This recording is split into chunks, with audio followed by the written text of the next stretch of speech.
আসসালামু আলাইকুম। প্রিয় দর্শক, আজকে আলোচনা করব স্বপ্নে আজান দিলে তার ব্যাখ্যা কি হবে। পৃথিবীর বিখ্যাত স্বপ্নবিদ আল্লামা মোহাম্মদ ইবনে শিরিন রহমাতুল্লাহ আলাইহি কিতাব থেকে।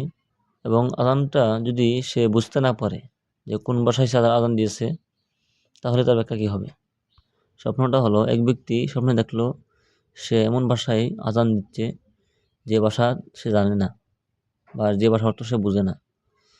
তাহলে এর অর্থ হবে সে একজন পাকা সুর। কারণ এমন স্বপ্ন যারা দেখে তারা অধিকাংশই চুর থাকে, এবং যারা চুর তারাই এ সমস্ত স্বপ্ন দেখে। যে এমন ভাষায় সে আজান দিচ্ছে যে আজানটা সে নিজেও বোঝে না যে এটা ভাষাটা কোন ভাষা। তাহলে বুঝে নেবেন ওই লোকটা একজন পাকা চোর। আল্লাহ রাব্বুল আমিন আমাদের সবাইকে এ সমস্ত খারাপ স্বপ্ন থেকে বাঁচিয়ে রাখুক, হেফাজত করুক। আমিন। আসসালামু আলাইকুম ওয়া রাহমাতুল্লাহি ওয়া বারাকাতুহু।